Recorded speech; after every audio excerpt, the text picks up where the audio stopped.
Hello, and welcome to British Cartographic Society Teatime Talk. My name is Chris Rebutis, coordinator for the Teatime Talks and today's chair. Today we have another Mapping My World, this time looking at India, with our speaker, Vikrant Karandikar.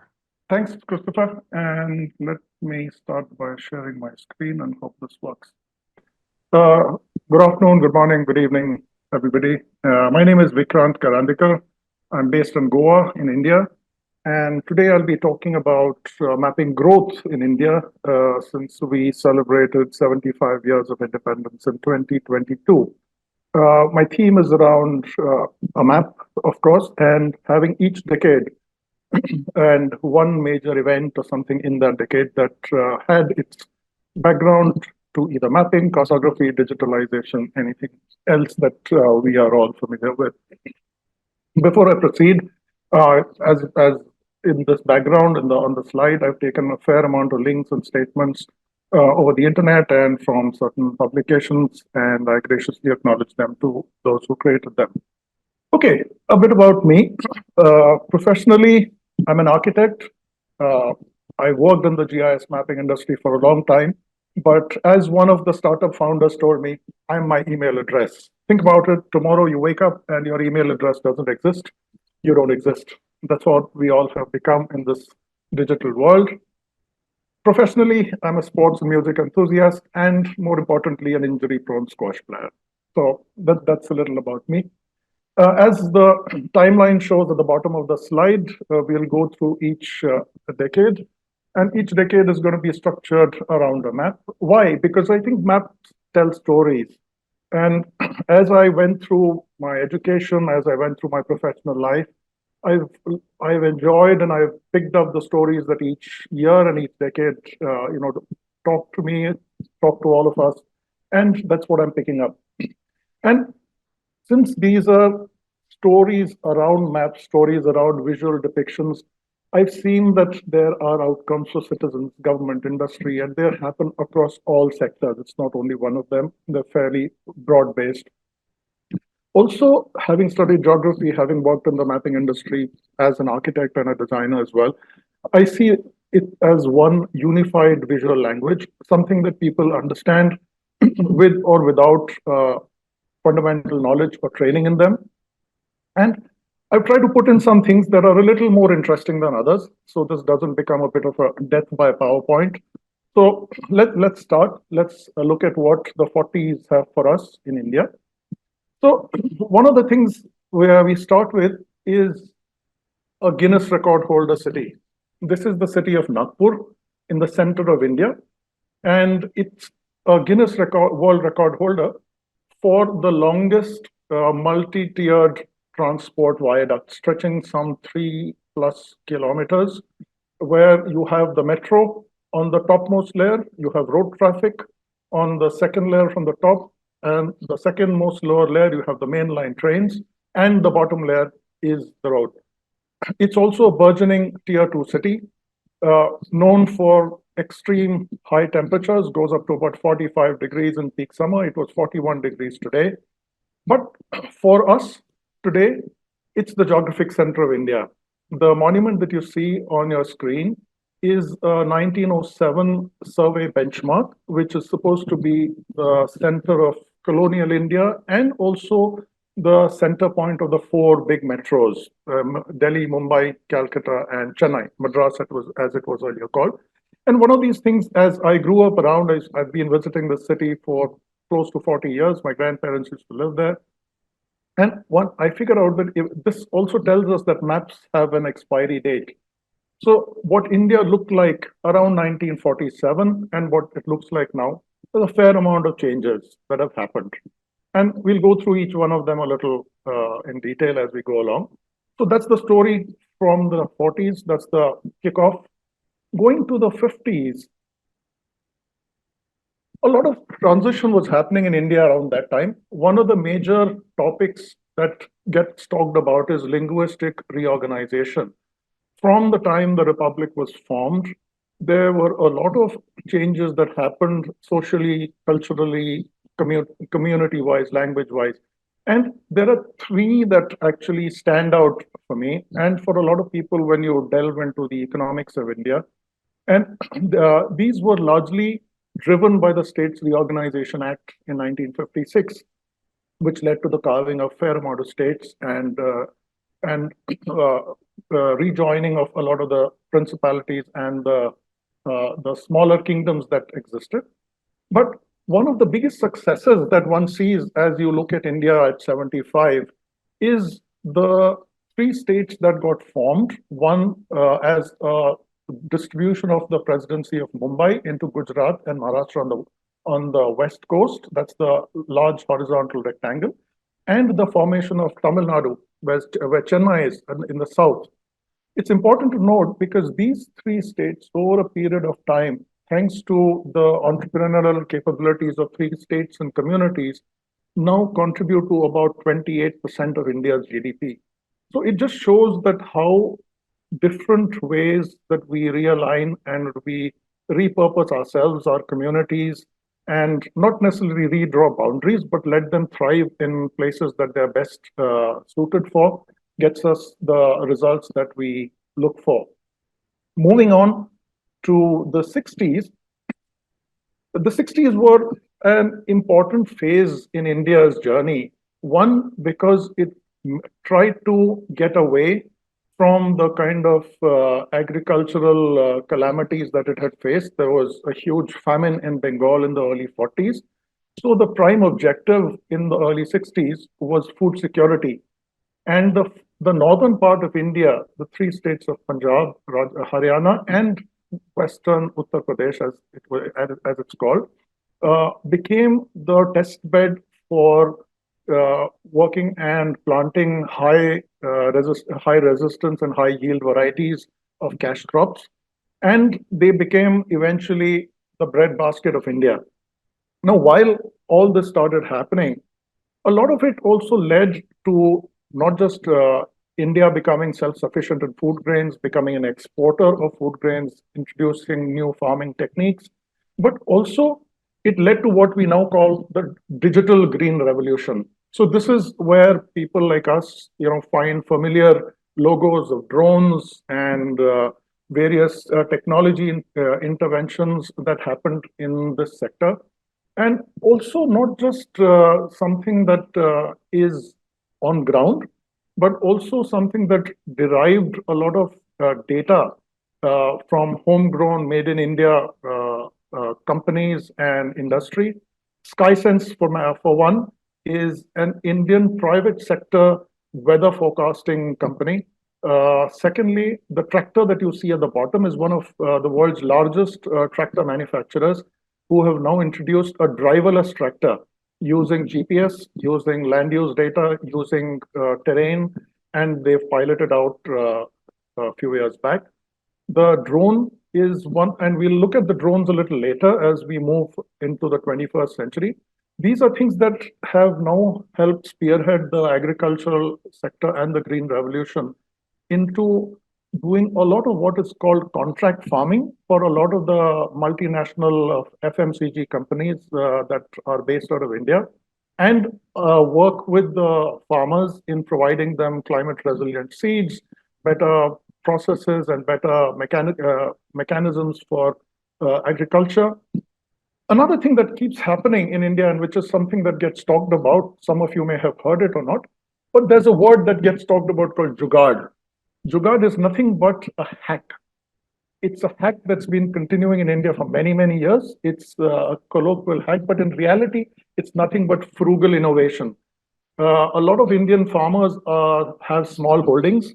They are not necessarily owners of their land, but they are innovative nonetheless. On the left, you see a farmer who's repurposed a scooter, a two-wheel scooter, into a plow. And on the right, you see someone who's hitched a motorcycle and converted that into a transport vehicle. And there are many, many of these that come, and many more. Take a look at them. Just Google Jugaad and you get to know what else is happening in that space. Moving on to the 70s, while food security became something that was a problem that was being solved, a cooperative movement to support farmers and milk producers started looking at regional and seasonal milk producers, and it gradually started burgeoning into a nationwide movement.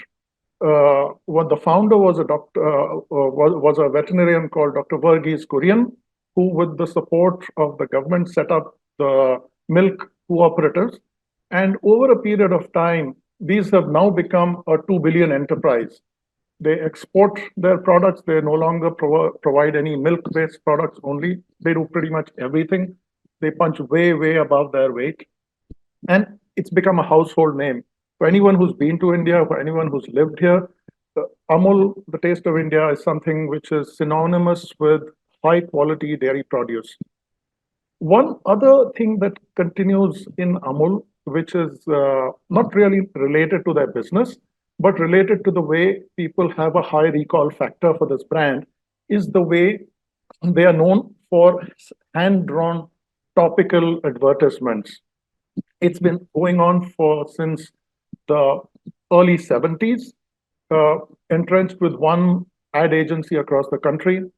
And every week since then, they've come out with ads that are topical in nature. They don't pander to any religion or any community, but they're just simple fun. The one on top is from the Australian Open this year. The one, and they're self-explanatory. I hope you can see the captions on your screens. Just Google Amul hits, and you'll find many, many, many of them. So that's so much for the 70s. That's one of the things that were happening in the 70s. We were still moving on around a socialist economy, a lot of state-owned enterprises, not so much private enterprise, not so much foreign investment. But the 80s kind of started setting the stage for growth. There was foreign investment and partnerships for the auto industry. The first Japanese collaboration between Maruti and Suzuki of Japan rolled out the people's small car, the bottom left that you see, the Maruti 800cc car. Infosys, a name synonymous with the ITES industry, also was founded in 1981. Two organizations that are important in this decade, because India started building and people started owning more houses, was the Industrial Credit and Investment Corporation of India that started providing finance to industry, and the Housing Development Finance Corporation. These two have now, over the years, become banks and large asset management companies in their own right.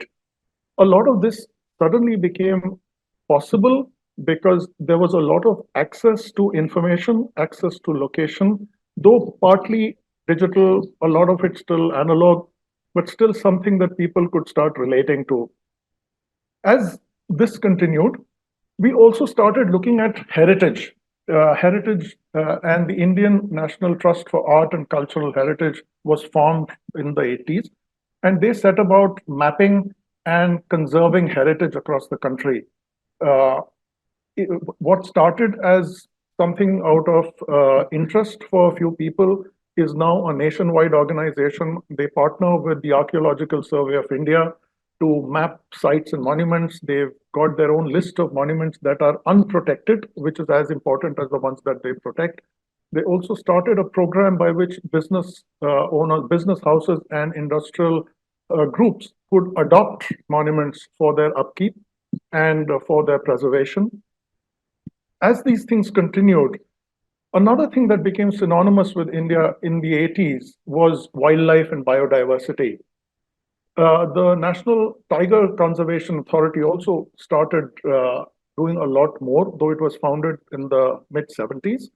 And over time has started using high-tech, GIS, GPS, a lot of location-based technologies and ground-based workforce to capture and being able to get tiger census and increase the population of tigers.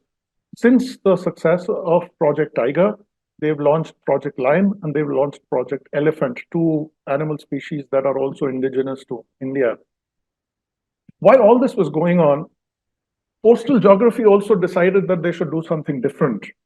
And while the postal system in India is very old, India established its first base in Antarctica called Dakshin Gangotri. Dakshin Gangotri, literally translating it, is Dakshin is south, Gangotri is the mouth or source of the river Ganges. That's what it was called. And they set up a post office there. Now, typically, they did set up a post office there, and they didn't know really what postcode to allot it. So, typically, what they could do, they allotted it a postcode which was about 15,000 miles away from Dakshin Gangotri, but it's about 2 miles away from where I live in Goa.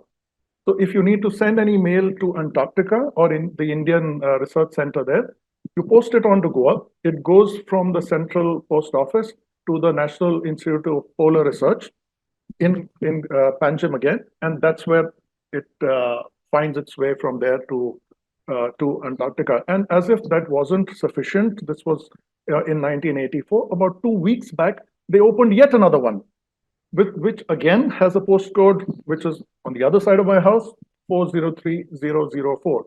So certain things still rely on pen and paper. Email, internet might still be there, but you still need to send some letters here and there across the oceans.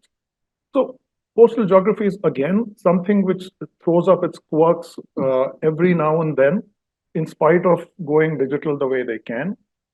Another interesting thing that happened in the 80s and 90s was the national parks started becoming more and more important as people started traveling, people started understanding more about biodiversity, conservation of wildlife species, and eventually, about in 2016, there was an award that was constituted and a Lifetime Achievement Award for rendering services to conservation and tourism was bestowed upon this lady. A stamp was dedicated to her. When she breathed her last, policemen hoisted her garlanded body onto their shoulders, and they gave her a ceremonial state funeral. The children are well established, they roam and they are based wherever they are. And incidentally, we are talking about a tigress. We are talking about someone called Machli, or as per the tiger census, T16 at Ranthambore. Machli lived for 19 years, and apart from having many, many documentaries filmed about her, on her, also had contributed close to $1 million to the revenue of Ranthambore National Park. That's the kind of pull and that's the kind of fan following this tigress had. And this actually set the tone for a lot of tiger research, a lot of other wildlife sanctuaries and national parks opening up to better conservation methods. And that's a story that continues even from her passing. Moving on to the real fun decades, the 1990s, that's when India really opened up. Mapping went GIS. A lot of the maps and what we are used to seeing, aerial photography, parcel maps, different layers of maps, different types of views, that's when it started. And not just that, it also started India's step into mobile telephony and the internet service. The cheapest internet service that you could buy at that time was for 5,000 rupees per year, close to $150, 100 pounds based on that year's exchange rates. And that too from the states, the government internet service provider. There was nothing private at that time. Just keep that figure in mind till we go on a little further in. But since then, a lot of stores that allowed you to make long distance phone calls, browse the internet, started mushrooming all over the country. And while these were still expensive services, one of the largest business houses in India, a company called Reliance Industries, their founder made a statement that a mobile phone call should cost less than sending a postcard, which was at that time, I think, 0.2 pence or approximately the same amount in US dollars. That's when people actually started figuring out that, yes, how can you change the way India is connecting and communicating? From that time onwards, as digital mapping became more and more easy to access. State regulations allowed the use of satellite imagery for practical and nation building purposes. We started getting a lot of mobile connections going. And by 2004, the diffusion had reversed. We had more mobile connections than landline connections. And by 2023, last year, there have been a total of 1.1 billion mobile connections in India, as opposed to only 30 million landline connections. Even broadband connections have now gone to about 0.9 billion, about 900 million. That's probably the only way to describe the fact that quantity has a quality of its own. As the proliferation of connectivity moved from that 5,000 rupees per connection per year, we now have among the cheapest data access across the world, barely about less than 20 pence per gig of data, and across 5G networks almost everywhere in the country. So the connectivity, the liberalization, the ability to form your own companies, foreign direct investment takes us into Y2K. And while liberalization was going on, companies were forming and they were willing and they were wanting to do a lot more work around what they were doing, exporting. Two large programs started in India. One was the National Land Records Modernization Program and the National E-Governance Program, both underpinned by the ability to make people aware of and provide access to digital mapping, make it localized, make it multilingual, because in India, with the 29 states, there are easily more than that number of languages that are spoken. Each state had the ability to create their own data, to be able to disseminate it, to be able to provide for access to industry, to different use cases, not just for property registration, but also for industry like agriculture, for transport and logistics, for insurance, for telecoms, you name it. The two large programs that started in the early 2000s. Along with that, physical and digital infrastructure started coming together. And the photograph that you see is a place in Gurgaon, which is about 20 minutes away from the airport, from Delhi airport. And special economic zones started burgeoning across the country, which allowed multinational companies to come in, land, and within 20 minutes or 30 minutes get to where they wanted to for work, for recreation, for any other work-related activity that they wanted to do and be able to get back. Brand India in these 10 years went from a 400 billion to a 1.7 trillion economy in 10 years. And this was not just call centers. This was not just business process outsourcing. This was a lot more. But while we say the business process outsourcing, it's not only Indians that work there. If you've seen the film The Best Exotic Marigold Hotel, Dame Judi Dench also gets to work in a call center somewhere in Jaipur as a trainer for a short period of time in the film. So that shows about how aware people were about it. The 70-70-70 rule also became popular during this time. What it meant was, and this was largely for the Western world, where it said that 70% of a company's operations should be outsourced. Of the outsourced operation, 70% should be outside the country. And of the ones outside the country, 70% should be in India. That's what a lot of the large enterprises started looking. And that's what helped India become the world's ITES partner. And that has continued as the IT industry moves. The 2010s were a different ballgame in a way. India had settled into good economic growth in spite of the economic crisis in 2008-9, Lehman Brothers and whatever else happened around that time. And mapping became something that got into people's phones. Smartphones had started coming out. And one of the things I was told by one of somebody from India's car manufacturer companies was that while in-car navigation systems were still something of a luxury, they became a requirement for safety in India. The reason being, a lot more women had started working thanks to the IT/ITES boom. A lot of them were buying their own vehicles. They were driving alone.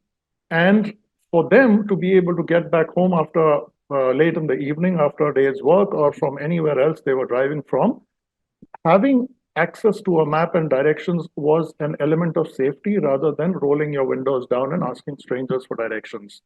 So that was one of the biggest use cases how maps got into people's hands, both into their phones and into vehicles. In 2015, one of India's homegrown auto companies introduced Android Auto and Apple CarPlay into their cars. This was another Make in India car. And while in the Western world, postal geography and is much more advanced, is much more pinpointed to people's addresses. In India, it's still conversational and referential in its nature. So a simple direction from Miramar Beach, near my house, to the Houses of Goa Museum actually talks about driving past an ATM or a bank, driving past a speed camera, not just by direction, because that's the way, if you stopped and asked somebody for directions, that's how you'd be told, drive past so and so's place, drive past so and so shop.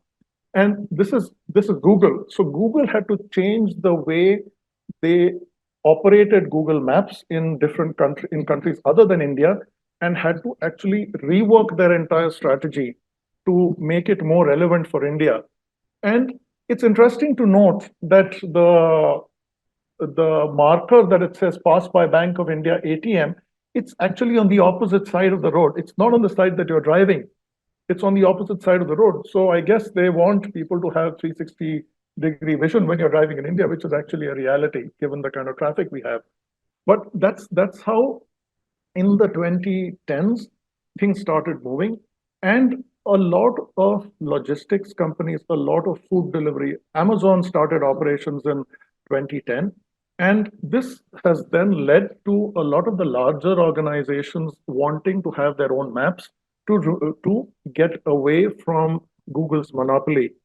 Another case in point that started during this decade was the coming of age of a company called Map My India. They provide similar solutions like Google Maps. It's a homegrown company, provide all kinds of products and services to any industry that relies on location information in India, and their focus territory is India. Moving on to the 2020s, 2 years back, India introduced its new mapping policy, which was earlier hitherto very inward looking. It was very government centric. The kind of permissions and the kind of regulations that were present made it extremely difficult for Indian companies to compete with overseas companies. This new mapping policy actually opened and deregulated a lot of elements for people and to set up organizations and to do location-based business in India. It allowed them to create more use cases. It allowed them to become more competitive. It allowed them to innovate more. And also it accelerated the startup ecosystem in India that was already burgeoning and was probably waiting for the gates of location information to open. What you see on the screen is something called Digital Sky. It's the map released by the Directorate General of Civil Aviation in India. And they monitor this map and provide green and clear zones for drones to be operated, depending on height, depending on weight of drone, and various other specifications. Again, coming back to where I stay in Goa, the bottom red circle that you see is the main airport in Goa. The three other circles that you see on the top left, in the center, and on the top right are three new airports that are coming up. Again, they are due to the new government infrastructure push that is happening. But a lot of these now have drone requirements and drone regulations, the minute anything comes up, you have a way where you can get around and where you cannot. So new use cases keep evolving, new use cases keep getting approved, and industry is encouraged to innovate more and more. One other thing that has happened, and we saw SkyMet in the 1960s slides, where now they have their own weather forecasting service. They started in 2005, and it's the first private weather forecasting service. And they don't compete, but they work alongside the Indian Meteorological Department. Even now, India is fairly reliant on the monsoon for its agricultural produce, for its rainwater, for its drinking water. And we are already in April. SkyMet and the IMD, the Indian Meteorological Department, have already started giving their predictions for the monsoon as it starts hitting the southern coast of India. And it's like a friendly, competitive situation that fosters competitiveness, at the same time fosters collaboration also. Like SkyMed, there are various other organizations that have started working alongside public sector bodies to provide and proliferate mapping use cases. While this happens, there are still some cases that happen which bring a smile to your face. This is a screenshot from a food delivery service called Swiggy, which suddenly started showing on their maps a little snippet from Game of Thrones. For those who've seen that TV series, so suddenly when you saw that a person on a motorcycle wasn't delivering your food, but a dragon was coming to your castle to delivering your food. So people have begun to understand and appreciate humor. I have begun to see the lighter side of things and the lighter side of technology. Now, as the 2020s have come in and we move towards the current year, 2024, it's just turned midnight for me in India.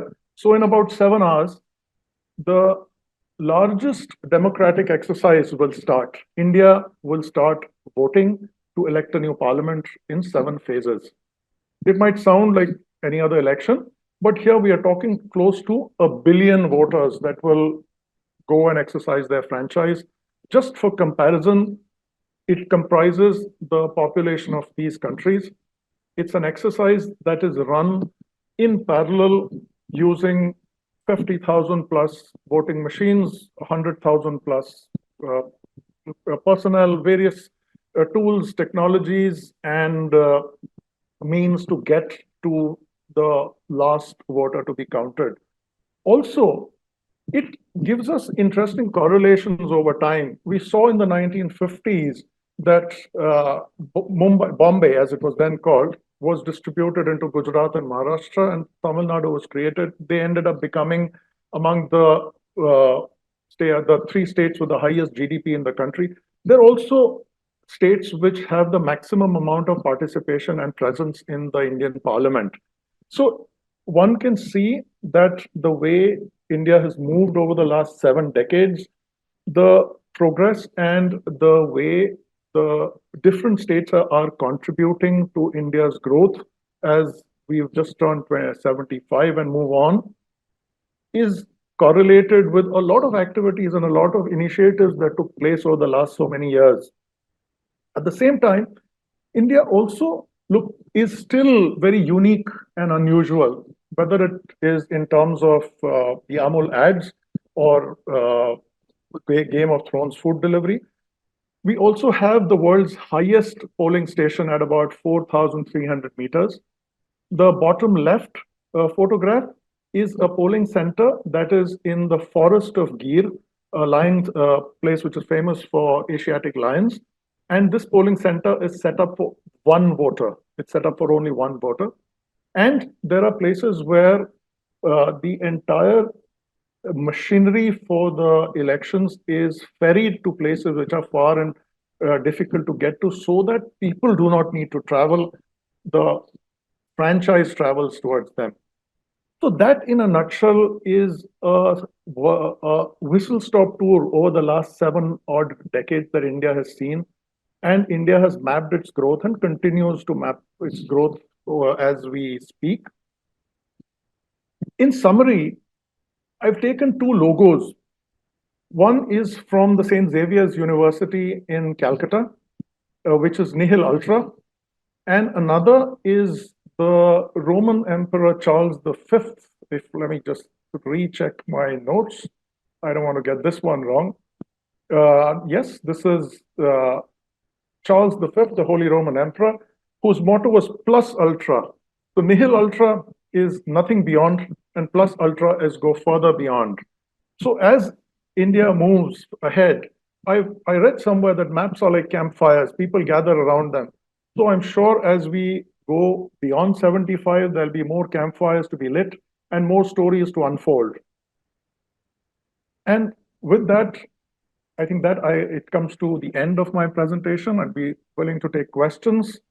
And thank you so much for this opportunity, Christopher, Seppi, and everybody else at BCS.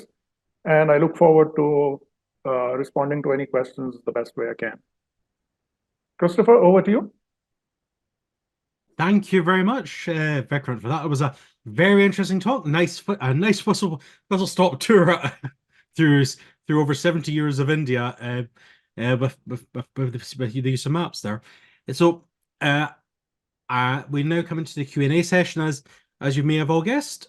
So if you can please put any questions you have in the chat, and we will work our way through them as your questions come through. And yes, so I think we already have a question in. So okay, so our first question is a fascinating talk. Does India have a separate organization for setting boundaries? Yes, I think so. There is the way boundaries are delineated. There is a government, obviously a state-owned department that looks at it. Since recently, about 2 years back, we had another division of the state of Andhra Pradesh into two states. So yes, there is a mechanism and a set of rules how boundaries are created. I did not add one more slide in this, but there is conversation within India for what are called future states. There are to foster economic growth. There are always conversations within India that keep happening. They don't get into the international domain about creating smaller pockets and smaller states, but it's still an internal and it's still more of a project than anything else. But yes, to answer the question, yes, there is a structured mechanism to create and agree on boundaries. Okay. So we've got linking into maybe your post office comment. Is there a polling station in Antarctica? I'm sure there will be, because this is the first time in India where they have allowed postal ballots for people who cannot either travel. They might have a mobility restriction. They may be serving in far-flung defense outposts, which is not easy to get to. So there is a postal ballot system that has been introduced this year, largely for the elderly and geriatric population, but I'm sure there is a way that people in Antarctica can also. Okay, so we have a question from Seppi. So Vikrant, brilliant talk, much appreciated. How is the balance between state mapping enterprises and private mapping initiatives changing? So I think the best way to answer this question is that it is becoming more collaborative. 3 weeks back, an Indian company recently acquired the contract to create a digital twin of the city of Mumbai. They have already mapped multiple cities in India and created their own version of what we know as Google Street View.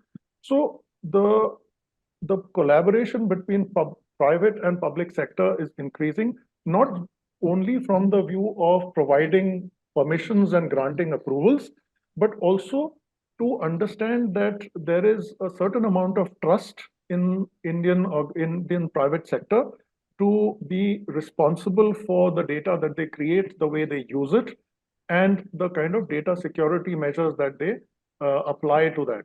So it's a lot more collaborative in nature. And I see that this will only increase, especially after 2022, the policy that's been released. It has deregulated a lot of the sectors that otherwise would have been very difficult. In fact,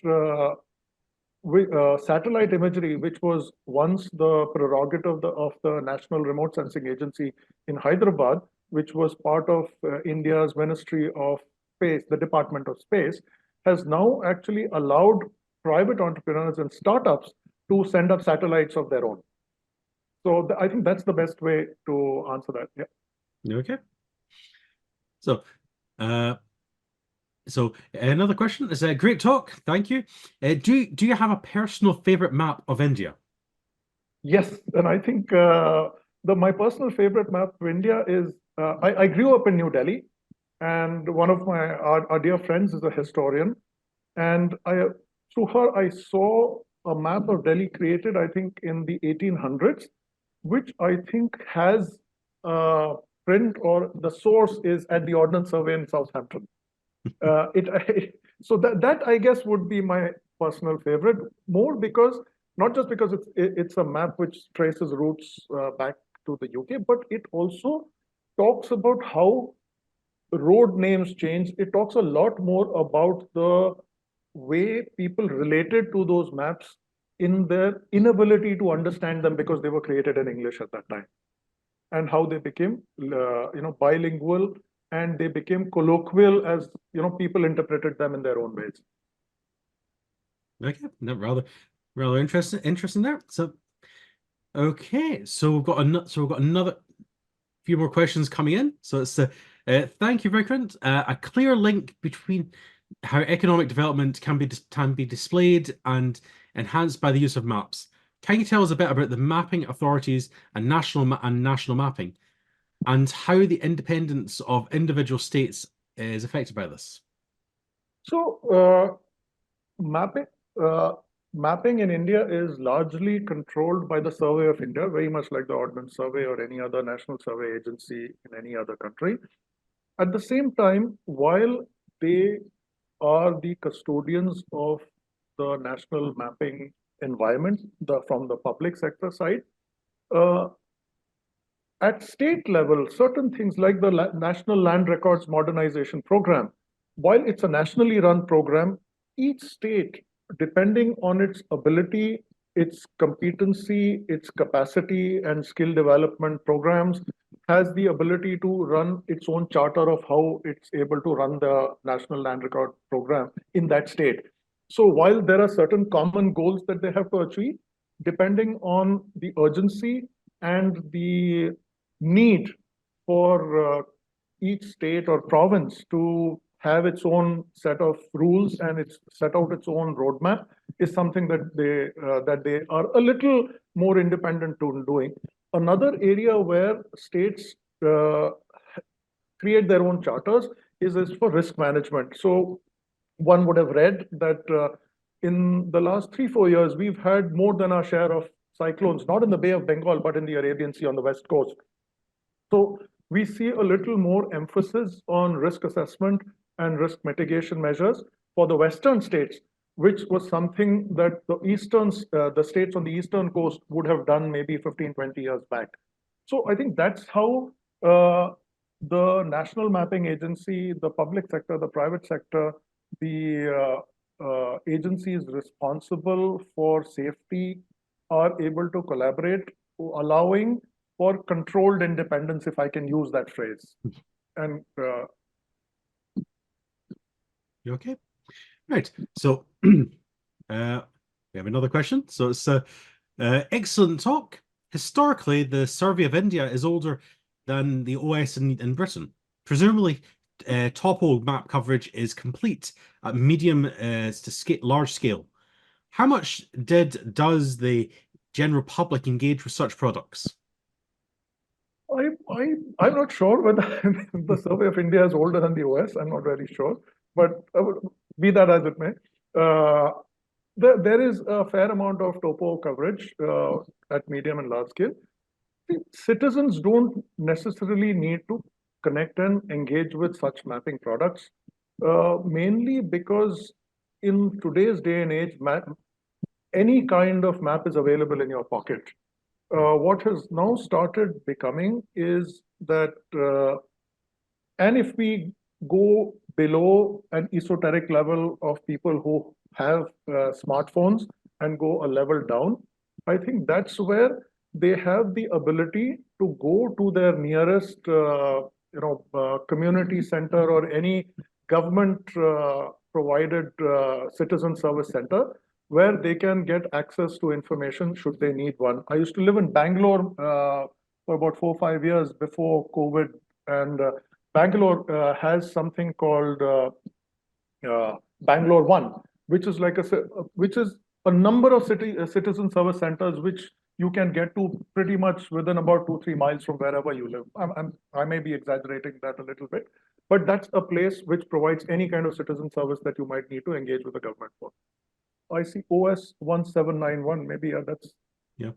No, Jim has also given Jim from the Ordnance Survey has given us all the information we need to, so he's saying that the survey of India was established in 1767 to assist the British East India Company in carrying out survey work. The Ordnance Survey in the UK was established in 1791. So you learn something new every day. An interesting little fact that we have. We've got, and another one from Seppi. It's is there an Indian equivalent to the British Cartographic Society? I'm not sure, but I know for a fact that there is an Indian Railways fan group, and which is probably as old as the 18th century, 19th century, whenever railways started in India. I don't know about cartography, but I know, and I have known members about the Indian Railway Society fan group or fan society, who live in New Zealand for that matter and are still fans of Indian Railways. So, yep, something I can find out. Thanks, Epi, for that one. No, it's always interesting to find out where all these other where the other societies are across the globe and yes. how active they are. So yes, no, that's been very interesting. It's been a very interesting talk, and a lot of it was genuinely interesting hearing the whirlwind tour of India. As I said, over the last 7 decades. Well, yep. We're into the 8th now, isn't it? So it's very interesting, and the use of just the maps throughout the whole thing, just illustrating the story. So, and I love the fact that you literally started from the very beginning, from the original center point. So although it may have shifted in time, that center point slightly, but yes, also starting from there, it's been a great story. Thank you. I can say that yes, we can obviously see that people have generally enjoyed hearing the talk. So that's always something we like to see. So I think it's probably time that we wind things up now. Yep. So I want to say again, thank you, Vikrant, for the talk. It's genuinely, once again, very interesting, and thank you for staying up so late to join us. Pleasure's mine. Entirely. Great talking to everybody. Great. Thank you for the questions. Really insightful. Yes, and I have to say it was very nice timing that it's very nice timing that we have the Indian elections starting literally in the next few hours. So that's absolutely one very nice tie in there. So yes. So I want to say thank you to everyone that's joined us. Thank you to everyone that's joined us today, and we hope that you'll all join us for another Teatime Talk next month. But for today, I want to say thank you and goodbye.